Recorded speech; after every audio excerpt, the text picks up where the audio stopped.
Welcome to Around the Kinky Campfire podcast. This is your host, the Cuddle Gigolo, aka El Comidon, aka Mango Boogies, but also known officially as H.H. Julius, your entertainment creative. I'm here with Miss Rue, our education guru, and our goal in this podcast is to destigmatize the taboo topics of kink, non-monogamy, and BDSM. We like to educate through awareness and with our experiences, and we are not certified professionals as of yet. So our non-judgmental topics, with a dash of facts, are to be taken mostly as entertainment and with, some slice of life anecdotal stories. Your opinions, lifestyles, and or way of thinking may not be in alignment with ours, but your opinion, lifestyle, way of thinking is also okay as well. And the fact that you have an opinion is valid. We're not here to change your minds. We are here just to provide a different point of view. Please join us every second and fourth Thursdays of every month, and our episodes are uploaded to all major platforms: Spotify, iTunes, Amazon Music, etc., etc. Please look forward to this coming episode, as it will start shortly, and make sure to especially pay attention to our ASR Minute, which will start very soon.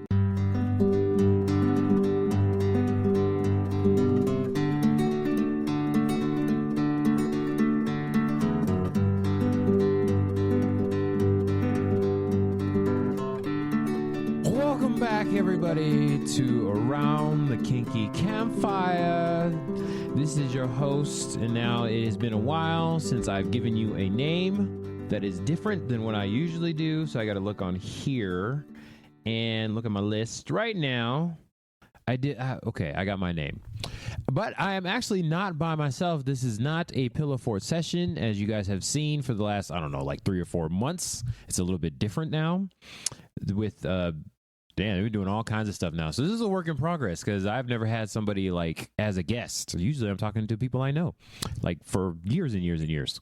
This is somebody newer that I am not known for very long, but we made very quick friends, I believe. Are we friends? I don't even know. Are we? Yeah, I think we're friends. Okay. All right, friend. Will you go ahead and introduce yourself? Thanks. Hi, I'm Shannon Elliott. I am a person of many identities, I guess.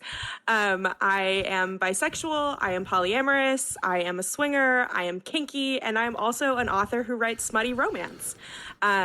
So I'm just excited to be here to talk about all of the things that we had like several hours of conversation about when we met.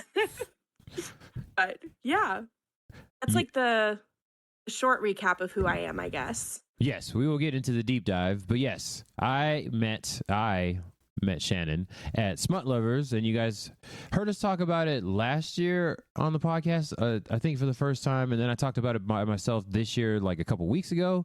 So very informative. I knew a little bit last year, and I knew more of it this year, and then I was part of the volunteer team where Shannon was heading up, and she did a wonderful job. And Thanks. We made quick friends there, and then it was like, ooh, let's do this thing, and then we can talk more. Because yeah, I was definitely like super like anxious and like excited, and a lot of things were going on, a lot of buttons and like flashing lights. No, it wasn't all that, but there was a lot of stuff going on, a lot of people talking, and it's like, oh my goodness, we got stuff to talk about. So now that we are like a couple weeks after Smut Lovers, we can actually like sit down and have a conversation, because I have a million questions for you, and it's a deep dive. But before we get to that, I actually haven't introduced myself. This is Mr. Criss P Bacon. That is my name for this episode here. That is my name. As the campsters know, there's always a a interesting name that I give myself, and I'm going to cross that off the list. So there's a long list of names. It's always an interesting one. But officially, you can call me HH Julius.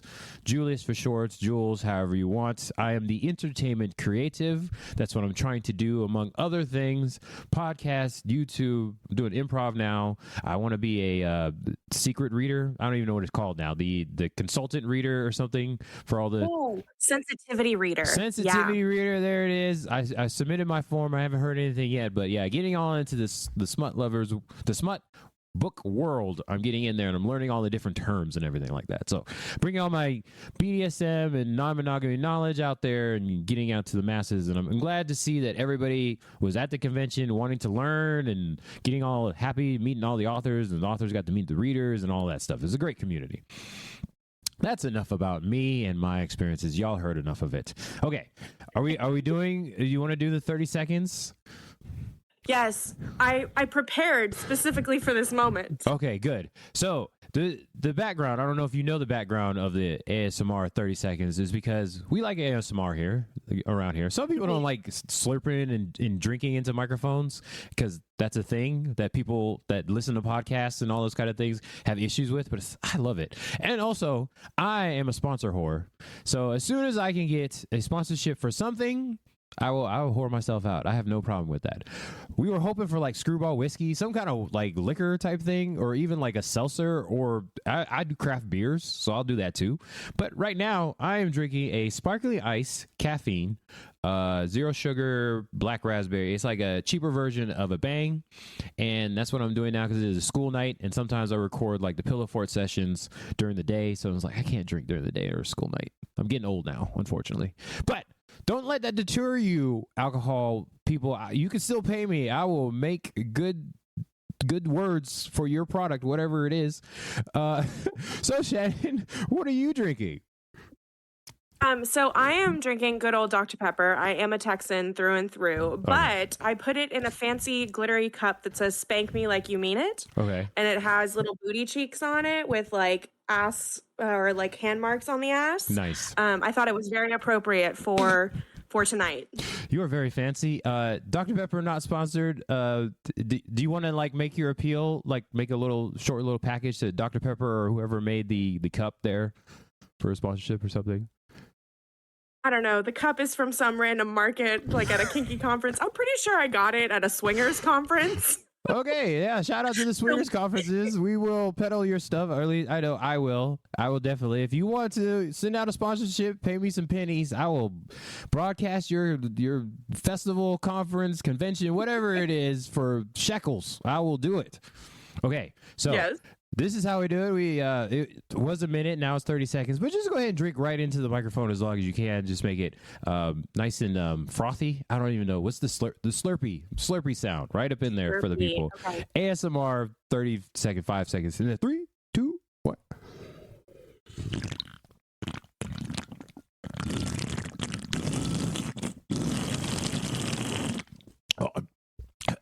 Was that good? Yeah, that's great. We're choking over here. Yes, Dr. Pepper, sparkling ice caffeine. If you want to sponsor us, because we're not sponsored right now, that's we'll be here. The socials are all over the place, which got to remind me to give me your socials and all that stuff so I can put it in the episode. It'll be down below, Campsters, and then also you can go to Instagram. Campfire Kinksters, Campfire with a K, always a Campfire with a K. Around the Kinky Campfire with a K. Campsters, go on there, and then you get to see all kinds of stuff. We're starting the social media. It's kind of sort of like 2-year, 3-year process, but it's starting at some point. Okay, now, very seriously, Shannon, who are you? What do you do? Where are you from? All those different things. Oh gosh. Okay, let's start with the where am I from, because that seems like the easiest entry point. So I am from Texas, born and bred, hence my obsession with Dr. Pepper. It's just, I think it's practically 90% of my blood at this point. Who knows? But I am an author full-time. I write queer, kinky romances of all sorts of varieties. And my journey as an author is really kind of what led me to find a lot of myself in terms of my queer identity as a bisexual woman, in terms of a kinky person and all my interests there, and also like into polyamory and different relationship dynamics. I think that like my journey of like research for an author has really been more about my research into myself and my identity. It's amazing how those things overlap. People say, write what you know. And so it's like, well, I was writing what I didn't know, what I needed to learn about myself. So yeah, I am a switch in the kinky world. I like to top, I like to bottom, I like to dominate and submit. And I have so many toys that are just like waiting to be used or have been used. But then also within like the polyamorous world, I am solo poly. And so I am just kind of exploring different relationships and connections with people right now. No like partners or anything like that. And yeah. I don't know. What else do people care about? Oh my goodness. Yeah, okay, that's a great point to start there. Do you listen to any podcasts on a regular basis? I am not a huge podcast person, but I listen to Pink Kink religiously. Okay. Which is hosted by Princess Rara, who we also know from the Smut Lovers conference. Mm-hmm. And then I listen to Buzzing About Romance, which is a romance podcast. So those are like the two main ones that I listen to. There's a couple others that I will like kind of deep dive into whenever I'm looking at a certain subject and want to learn more. And then recently I heard about this really cool podcast called Kinky Campfire. And so I've been listening to those episodes today. It's been really great. Oh, that's a good one, I think. Good. Yeah, those ones that you named, they're all pretty good. So podcasts, this is the reason why we started Around the Kinky Campfire is because I listen to a lot of podcasts. That's one thing I do, because just like you, I started the research thing. Oh goodness, I know it definitely picked up during quarantine, but I listened to a couple of podcasts, and it started out with comedy. A lot of stand-up comedians started doing podcasts. That's really what it was. Quarantine. Everybody was starting up podcasts. Like there's a huge startup, like just to the moon of podcasts, which have recently just kind of died out, but there's still some that are there. And somehow YouTube, Spotify, like whatever it is, I don't know why it was on YouTube. It's probably because of the video thing. I'd rather watch the video of a podcast than listen to a podcast, but now I do both. But it got into the algorithm where there's like more educational podcasts. So if you want to see somebody have like a really long conversation about like attachment styles or something like that, the podcasters will bring it like a doctor, smart person, somebody with a degree and a piece of paper, go on there and they'll have written a book or something, and they'll deep dive into like some kind of neuroscience-y type thing. It'll be kind of dry, but it's like I'll listen for the whole hour, 2 hours, however it is. Have you heard of Lex Friedman?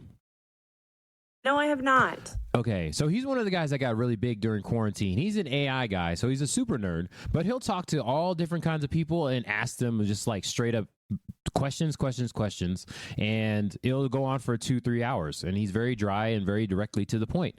And I started thinking like, okay, well, I can at least do that. I'm not as funny as a comedian, or at least I wasn't then. I'm kind of hilarious now. And then I'm not as dry as the really smart people. So I'm like somewhere in the middle. I was like, oh, maybe I could do a podcast. And then I got some people and, some other people. Some are here still there, and then some people aren't.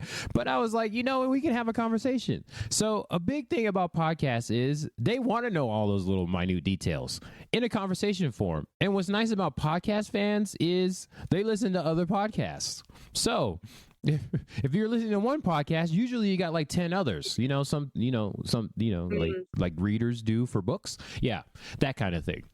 So yeah, you get sucked into one podcast, you get sucked on the rabbit hole of all the other ones. Yeah, exactly. That's what happens, because somebody guessed, like I know what like blew it up for me is somebody would be a guest on there, and then they'd have a podcast. So I listen to their podcast, and I'm like, ooh, and then they have another guest. I'm like, who's this person? And then I found my guru, which is Healthy Gamer GG, Dr. K, I've talked about him a lot, but along with that research note, he like deep dives into all kinds of, and I'm like, okay, yeah, I'm that makes sense. So yeah, finding out about all the different lifestyles, being like into the BDSM, being demisexual, ace, and it's like, okay. And then that kind of just took off from there, and now we're here. And yeah, I will say I love the episodes that I listen to of like around the kinky campfire, because there is such an emphasis on like the educational portion. I think especially from an author perspective, like there is so much misinformation that's spread about BDSM, polyamory, swinging, like, and I just love when people are both honest and authentic about telling their stories at the same time, like actually putting accurate information out there. It's just so refreshing to have people just kind of like talk about what's meaningful to them. And for me, it's like kink and BDSM and polyamory are a big part of my life. So it's like when you mentioned, hey, do you want to come on the podcast? I was like, excuse me, yes. Well, I really appreciate your enthusiasm. And yeah, we might not be right all the time, but getting the information out there, especially Rue, because you know Rue, she's a great teacher, all with all the different things. And I'm just like, man, it's tough because I don't want to be all in the like the societal part of it and like making a joke of it, but I also want to talk about experiences and education. And I feel like the more academic people, they do the research, but they don't really live the lifestyle. Like I haven't met too many academics that are like in the swinger community, in the poly community. There's a lot of people talking about it, or they have all the experience but none of the academic stuff. And it's like, yes, we need both. And unfortunately, for it to pop off, you got to be just a tight, like a little bit entertaining at the same time, because people aren't gonna but I could go in a deep dive into all that stuff, trying to get the algorithm to mess with you, whatever algorithm, and it's different for each thing that you're trying to put your stuff out on. It's like frustrating. But yes, want to be educational and also give you the experience as well in an entertaining fashion. So we had to, we've been working on that and trying to be professional at the same time. Okay. What a balance. Yes, exactly. So to answer your question from like 5 minutes ago, podcast people, I've learned to find out they like a conversation. So I would like to just do an interview type thing, but I will resist the urge to do so. And we'll try to have like an entertaining conversation about this.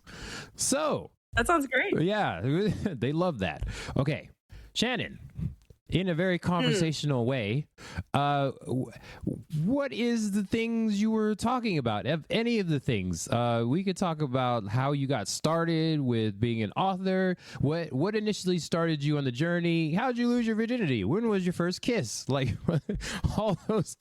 Like how far do we want to go back? Okay, let's see. We could go back to when I lost my virginity at age 26 and the sexual awakening that I went on after that. Oh, I got more. Oh, man, you just made me have like 10 more questions right there. Okay. What? Okay, so were you a repressed religious child like I was? Oh my God, yeah. Yes. And it's funny because my mom still goes to the same church that I went to growing up. And one of her like Sunday school best friends has read my books. Ooh. And she is the guardian of my books and whether or not my mother's allowed to read them, because she's like, they're a little too telling.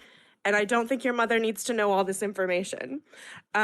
So I grew up very like good girl, very repressed, grew up in the Methodist church, believed everything about like the Band-Aid analogy where they were like, oh, you take off a Band-Aid and it's less sticky. And so it's like used and should be discarded and all that kind of stuff about like female purity and things like that. There was a lot of brainwashing involved in that. And then there was also just a component of like not knowing enough. Like the Texas education system does not teach sex ed in a way that is helpful to anyone. And so when it came to learning about like my body and sexuality, like those were just not topics that were taught to me growing up. And so I didn't actually lose my virginity until I was 26. And it was around the holidays. And funnily enough, it was with the guy that I thought I was going to marry growing up, and that is no longer happening, like, whatsoever. But it was one of those things where it's like full circle kind of church repression to like beginning of my sluts phase kind of thing. Because I immediately jumped into what I now know as like swinging, unicorn hunting, and went from sleeping with one man in December of whatever year that was to sleeping with a couple in the next year in like February of that year to sleeping with my best friend, her husband, and one of their groomsmen the night of their wedding. What? Okay. All right. So I don't know how specific you want to get. How many years ago was that?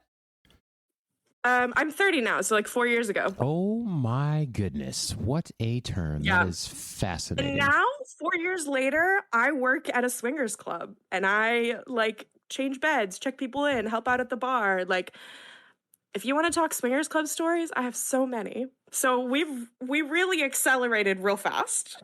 Wow. Yeah, that's yeah, you are correct. That's yeah. That's interesting.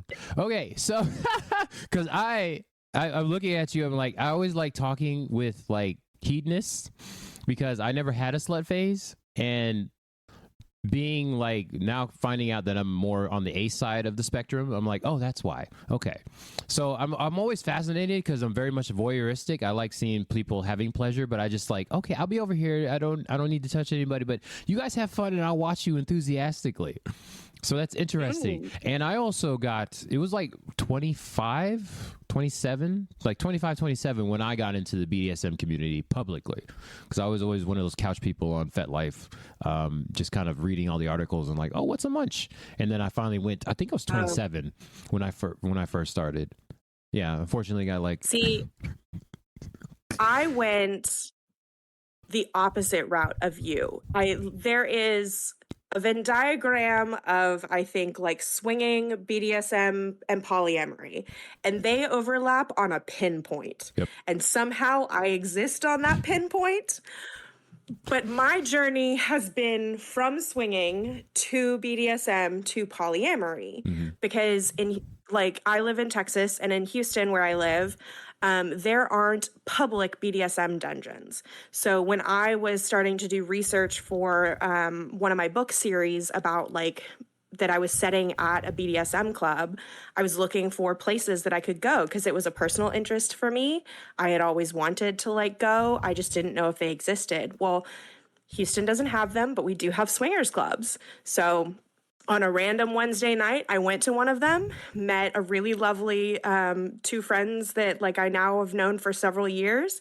They kind of took me under their wing and are the ones who convinced me to start working at the club I work at. And so it's like I found swinging first, and then through that, I was able to find other people with like kinky BDSM interests. And then once I started exploring that, like there's similarities, I guess, between like swinging dynamics and polyamory. And like once I got more into the BDSM community, I started to realize that like my relationship dynamics align more with polyamory than they do with swinging dynamics. And so it's been a very interesting journey. I love talking about it just because like everyone has such a different one, and it's kind of entertaining, not gonna lie. There's bowling pins involved.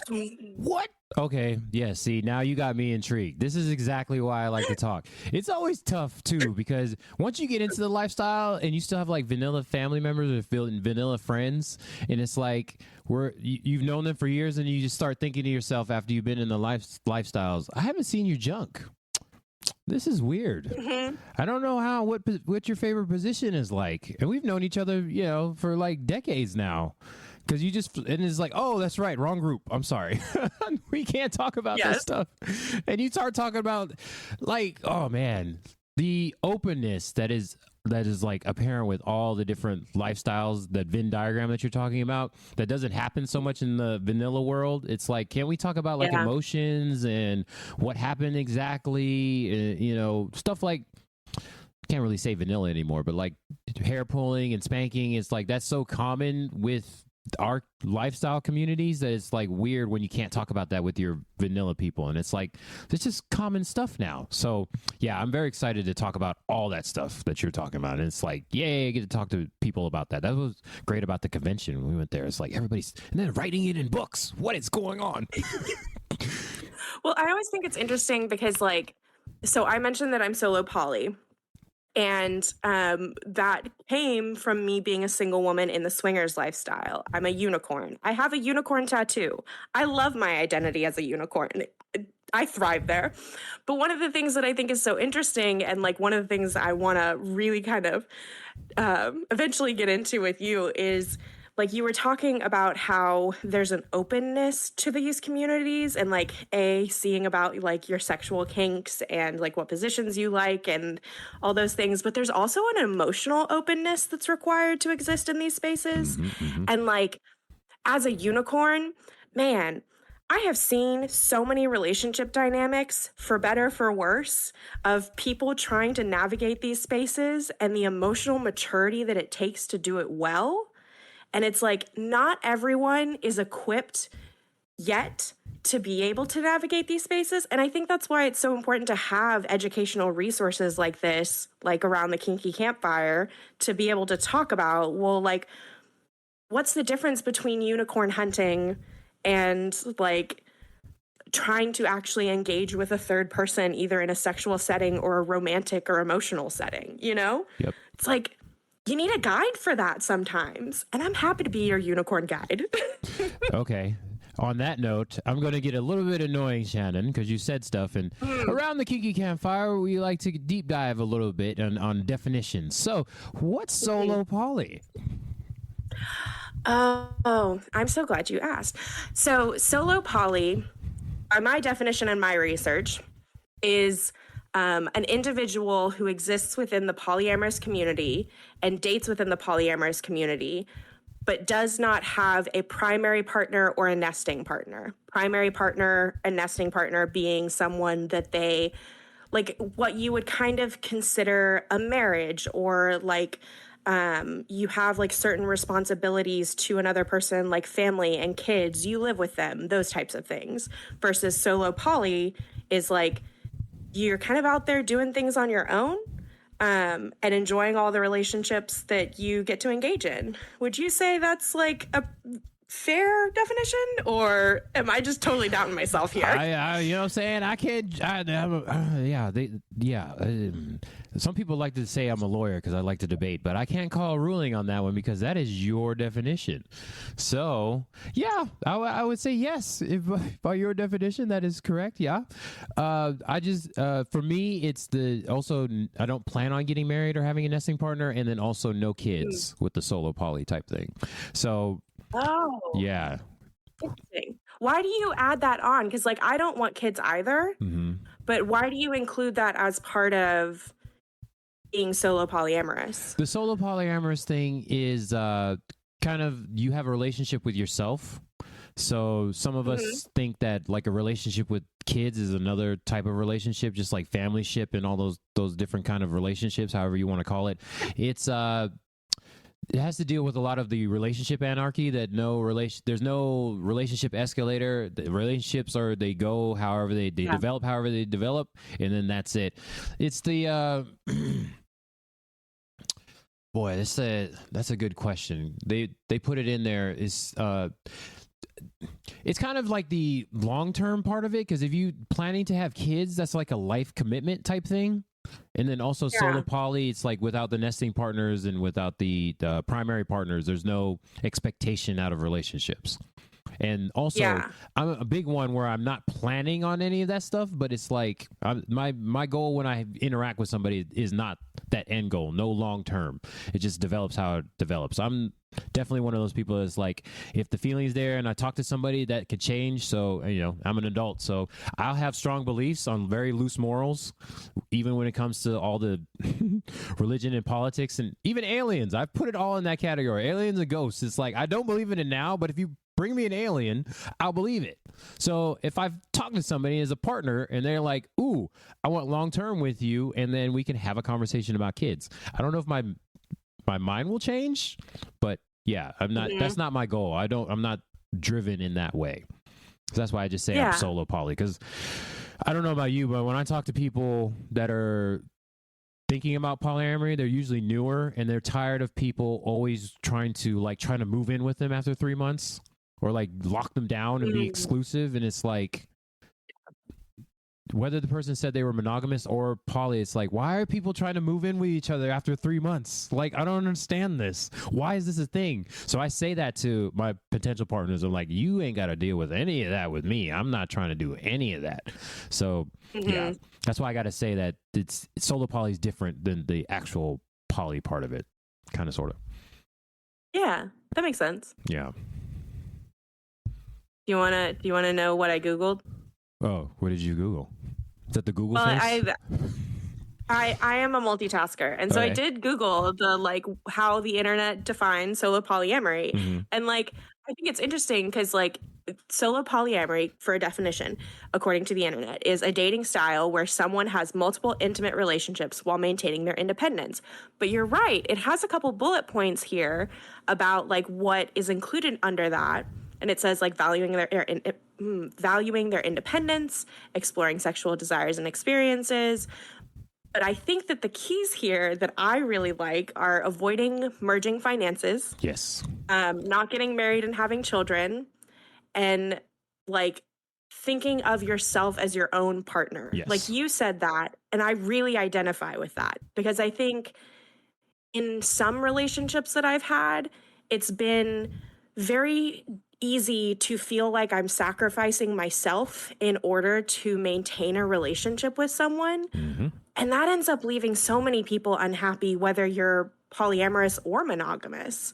So I think that's one of the reasons that I really kind of came to my own personal identity as being polyamorous, is just because I wanted my commitment to myself to be just as strong as my commitment to other people.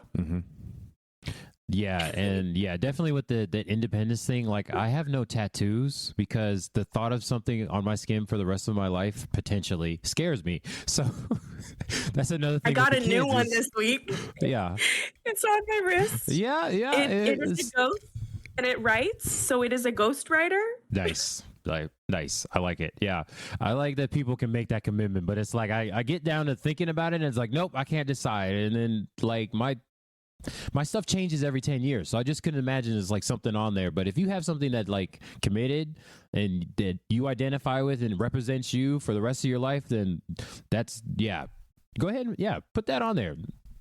I mean, you don't need my seal of approval, but for me, I think I probably will get the ace flag, because that's definitely something that's going to be me forever, and something I just realized. But with the independent thing, I think the big thing with having kids, that you kind of lose your independence, because then you have to live for your kids. So that's probably tied in there. And then sharing finances is anything that shackles you down like a good old ball and chain is we don't want any of that as solo people.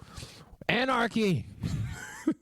That's what we live for. I love anarchy. Anarchy. I do think it's interesting, though, because when I think about solo polyamory and my personal relationship with it, I think a lot of people think that I think I've heard people tell me that it's selfish to be solo polyamorous, which I think is so bizarre. Because it's how is me committing to myself selfish? It's, if anything, a selfless thing, because it means that I care about myself and I'm not dependent on other people. Hold on. Selfish? I don't see why that has a negative connotation with it. Because you should. Really? Yes. So if you Now, see, this is where this is the smart people talking. Everybody should be a little bit of a narcissist. Everybody should be a little bit of selfish, because you should not commit yourself. You should value yourself over everybody. Don't like being a people pleaser. Don't extend or use up your personal energy at the benefit of somebody else. So you should always take stock of what energy you're using, whatever it is. You could just be volunteering, but don't overextend yourself. So there is a little bit of selfishness, because it's like the crisis on an airplane type thing. When the mask falls down, put your mask on first before you give it to somebody else. You have to make sure you're good. If you're not in a good place and you're you're overextending yourself, that's not good for other people. So you should be a little bit selfish. Take care of yourself. Make sure your finances are in a good place. Make sure your living situation is in a good place. Make sure you are safe as a person. And then, you got to have a little bit of narcissism, because you got to be able to believe that you are a good person. Okay? Yeah. When you get into the bad kind of narcissism is when you start creating your own reality and you expect everybody to just believe whatever you say. It's like, okay, you're going a little far now, but you should have confidence in yourself. Carry yourself with a little bit of confidence, and people will see that. So you should have a little bit of I don't like it when people make that negative. Yes, I am selfish. Thank you. Yes, I am good. Yeah, you see this here? This took work. I had to work on myself first before I could go out there. And I know for me, volunteering for all the different the convention and stuff, I couldn't have done that 5 years ago. I had to work on myself first before I could start doing that. Yeah. So yes, you are selfish, and good for you. Thank you. I think it also comes across when you are making decisions for yourself, for purely yourself, it comes across in the confidence and the other the ways other people perceive you. And it's just, I think there's such freedom in being able to say that I am my own person, Yes, exactly. Be your own person, and then if you have the capacity to help other people, then do that too. But that is your choice. 100%. Yeah. I have no problem pulling the ripcord. I'll be like, I helped you for 8.5 hours. That's my limit. I'm gone. Bye-bye. That's it. I need to work on that a little bit. We're getting there. But I think that's also part of just this whole journey, is that it is a journey. It's not a destination. You're not aiming for perfection. You're kind of just navigating as you go, growing and learning, and having a good time while you're at it. Exactly. Because if it's not fun, why are you doing it? That's literally the motto of life right there. That's exactly it. If you're not having fun, why are you doing it in the first place? Just don't overextend yourself. Goodness. Yeah. Okay. Working on that part. Yeah. I'm a big fan, with the research, also metrics, knowing if you're a morning person, afternoon person, all those. There's so many tests that you could take. I know I'm a dolphin, which means I'm an afternoon person. Yes. Yeah. There's a lot of tests. If you can't see my face on the podcast, but I'm going, where is this test? Because I am also a personality test person. Listen, I got to go with my guru, good old Dr. K. Have you heard of Ayurveda? No, how do you spell that? Aruveda. There is a book which is on my Audible that gives you the basics. It's literally just a manual. It's not even good reading, because it's literally, this is what you have one of these vatas, and you're this type of person. If you have these physical traits, you're this type of person. And it's earth, wind, water. And they have different names, which I can't remember, but there is I'll send you a screen clip at some point, because it's a nice little handbook that if you really want to read a science manual about this stuff, it's a specific type of lifestyle as well. And I got to find that dolphin test too. There's dolphin, bear, something, eagle. There's a star thing going on here. I love looking up things as we talk about things. And there's fire, air, ether, earth, water, and then cohesion, light, transformation, movement, cold. You are sending me down a rabbit hole. Yes, I'm very excited it's a deep about rabbit this. hole, because that is literally a lifestyle. That's something the Buddhists and the Hindus came up with, and if basically the way you were raised, so it takes a little bit of astrology, but it takes into your body type, your goodness, your blood type and everything. You should, and it tells you like you should be eating this at this time and these specific things and avoid these kind of foods and wake up to the sun in this particular position. You can make it your whole lifestyle to maximize your life. And it's like, okay, you can take a little bit of it, you can leave a little bit of it, just like with BDSM. But it's if you want to maximize, and so is this. Yes. And then, like all the, it's like taking multivitamins too. It's like, how much extra do we want to take? All those different things. But anyways, that's the rabbit hole. My point is metrics. Nothing better than having metrics. Taking when you lose your energy and when you gain energy, like being an introvert versus an extrovert, that type of thing. You know, you got to have time to regulate. Everybody needs time to regulate. And you got to know when your energy is. So I'll pull the ripcord real quick now. That's just getting older and being more selfish. Just taking the time for myself. That's all there is to it. Oh, speaking of which, you said another word. What's a unicorn? What? Oh, a unicorn is a single female in the lifestyle, typically bisexual, although like you could say that pansexuality and other sexualities fall under the umbrella, but a bisexual single female in the swingers lifestyle, typically, who plays with other couples. And so there's also a term called unicorn hunting, which is where, and it's a very objectifying process. I could do a whole lecture on it. But it is basically when you hear about couples and they're like, oh, we want to add a third.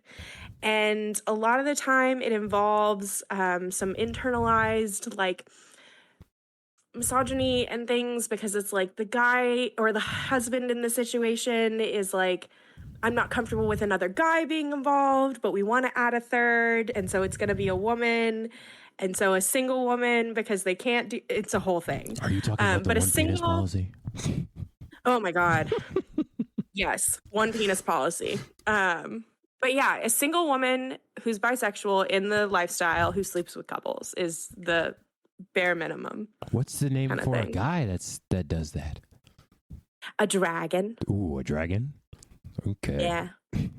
Unicorns and dragons. So a dragon is a bisexual single male in the lifestyle who sleeps with couples. I always thought that was interesting why we got a different, because there are male unicorns like in Legend of the Fall. What is the Tom Cruise movie? Legends of the Fall or whatever. There's male unicorns out there and there's like female unicorns. Otherwise, how do we get more unicorns if they weren't reproducing with each other? Yeah, that's an excellent question. I don't have the answer to that question. However, I choose to believe that unicorns are made of rainbows and like sweet dreams and wishes and things like that. It's like the sugar, spice, and everything nice. There is a very specific combination of like magical elements that create a unicorn.